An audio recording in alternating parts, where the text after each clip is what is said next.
Hello साथियों, नमस्कार। आप देख रहे हैं आपका अपना YouTube channel DS Mishra official और आपके अपने चैनल पर इस खास नए वीडियो सेशन में आपका हार्दिक स्वागत है। और यह वीडियो संबंधित होगा शिक्षकों के ट्रांसफ़र से। जैसा कि हम जान रहे हैं कि विभिन्न समस्याओं के आधार पर जो शिक्षकों के ट्रांसफ़र की प्रक्रिया शुरू हुई और 2 लिस्ट आने के बाद एकाएक से नियम में बदलाव एवं लिस्ट के रुक जाने से सभी शिक्षकों के मन में यह चिंता हो गया कि आखिर ट्रांसफ़र होगा नहीं होगा, अब सिर्फ म्यूचुअल होगा कि ट्रांसफ़र को लेकर के क्या होगा। इसको लेकर के ऊहापोह की स्थिति जो मची हुई है। और अगर कहा जाए तो अभी तक भी कुछ भी स्पष्ट नहीं हो पा रहा है कि किनका ट्रांसफ़र होगा, किनका नहीं होगा, किनका कब होगा। जिनका हो गया उनका क्या है, जो अभी कतार में है उनका कब कैसे क्या होने वाला है। तो इस वीडियो में मैं इसी पर बात करने वाला हूं कि जो शिक्षकों का ट्रांसफ़र प्रक्रिया है वह रुक गया है कि अभी होगा, किनका कब होगा, जिनका हो गया है उनके लिए क्या है। एक साथ कई सारे विभागीय पत्र भी जारी किए गए हैं। साथ में अपर मुख्य सचिव ने कल ही जो अपना एक इंटरव्यू दिया था मीडिया में, उसमें भी ट्रांसफ़र को लेकर के उन्होंने कई सारी बातें की।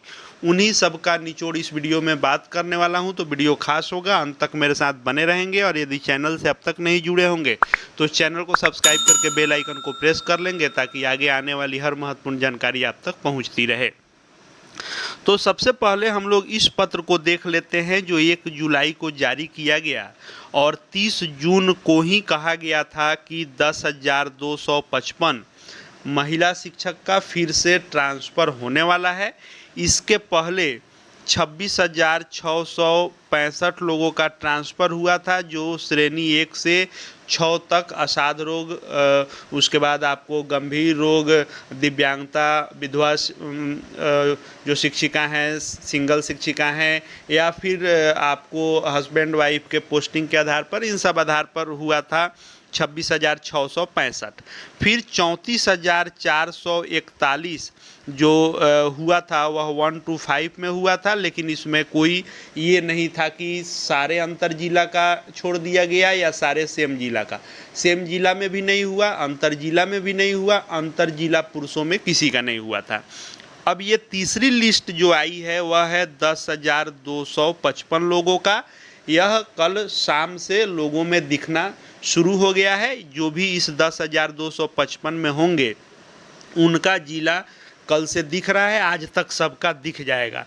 लेकिन जो 1,90,000 शिक्षक आवेदन किए हैं जिसमें दूरी भी शामिल है, उनका क्या होगा, तो इसको लेकर के भी मैं बात करने वाला हूं। तो इन जो 10,255 शिक्षकों का ट्रांसफ़र हुआ है इसमें कौन है, तो इसमें है अंतर जिला महिला। इसमें जो अंतर जिला महिला शिक्षिकाओं का ट्रांसफ़र हुआ है उसमें भी आप देखेंगे तो सभी को अभी विद्यालय आवंटन नहीं किया गया है। 10,255 में 6,359 लोगों को सिर्फ अभी जिला मिला है, जबकि 3,896 लोगों को विद्यालय आवंटित किया गया है। तो 3,896 लोगों को विद्यालय दिखेंगे, लेकिन अभी 6,359 लोगों को सिर्फ जिला मिलेगा। अब इन 6,359 लोगों को विद्यालय कब मिलेगा, तो इन 3,659 लोगों को विद्यालय आवंटन का कार्य जिला स्थापना समिति करेगी। उसके बाद ही इनका ई शिक्षा कोष पर दिखेगा। अभी इनको थोड़ा सा इंतजार करना पड़ेगा, लेकिन श्योर है कि 3,896 का हुआ है और 6,359 का भी बहुत ही जल्द विद्यालय देखने को मिलेगा।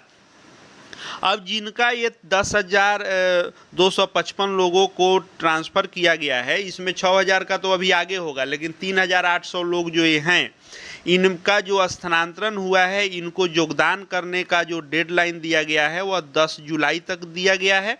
यानी कहा गया है कि जितने लोगों का 30 जून और 1 जुलाई को इस शिक्षा कोष के माध्यम से स्थानांतरण किया गया है वे 10 जुलाई तक अपना योगदान नए विद्यालय में ले सकते हैं।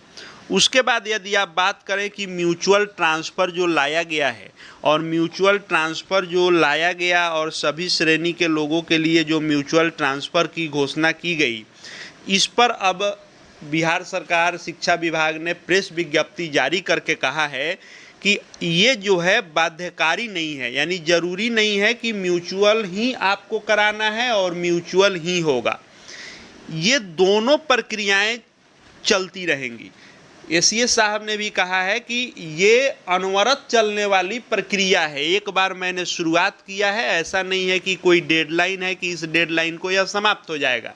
यह प्रक्रिया चलते रहेगी और उन्होंने कहा कि यह एक जो है विशेष प्रक्रिया अपनानी पड़ रही है। और एक तरह से देखें तो उन्होंने जिक्र किया कि ये जो एक रीजनिंग टाइप का है जिसको हल करना है, और उस हल करने में जो समय लगेगा उतना इंतज़ार सबको करना पड़ेगा।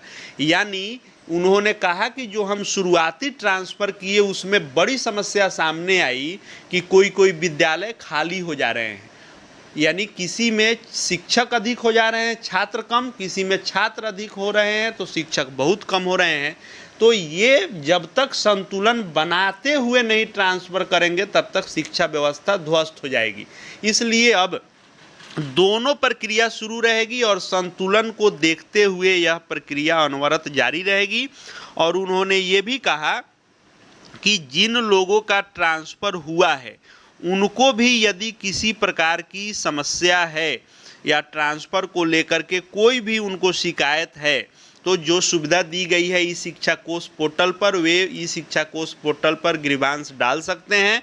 उनके हर आवेदन पर विचार अनिवार्य रूप से किया जाएगा। और ये जो म्यूचुअल है, यदि कोई चाहे तो कराएं, नहीं चाहे तो नहीं कराएं। ये जो प्रक्रिया है सॉफ्टवेयर से करने की ई शिक्षा कोष के माध्यम से, यह भी प्रक्रिया लागू रहेगी। यहाँ कहा गया है कि 7वीं श्रेणी यानी जो दूरी के आधार पर है, ये भी विशेष श्रेणी ही है, के तहत प्राप्त आवेदनों में से शिक्षिकाओं को अंतर जिला स्थानांतरण करते हुए जिला एवं विद्यालय का आवंटन मुख्यालय स्तर से किया गया है। वर्तमान में पुरुष शिक्षकों का अंतर जिला स्थानांतरण लंबित है, जो विद्यालयों में रिक्ति, जिलावार छात्र शिक्षक अनुपात एवं संबंधित विद्यालयों में जो भी शिक्षक का जगह खाली होगा वहां उपलब्धता के आधार पर विश्लेषण के उपरांत किया जाएगा। उसके बाद इन्होंने ये भी इस पत्र में कहा है कि जो भी इस 46 पत्रांक और 26 जून के पत्र के अनुसार जो पारस्परिक स्थानांतरण का विकल्प उपलब्ध कराया गया है, यह एकमात्र विकल्प है। इसके उपयोग के लिए आप बाध्य नहीं हैं।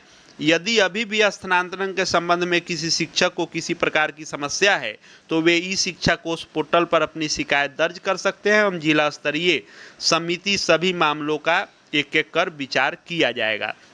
इस पर मीडिया के द्वारा पूछा भी गया कि यह समिति के नाम पर जो है लंबा खींचेगा तो नहीं, तो उन्होंने कहा कि देखिए इसीलिए हमने ऑफलाइन नहीं रखा है, ऑफलाइन रखा जाता तो कोई देखता कोई नहीं देखता। ऑनलाइन हमने रखा है कि इसकी मॉनिटरिंग हम खुद कर रहे हैं कि जो शिकायत आई है उस पर अभी तक कितना कार्रवाई किया गया है।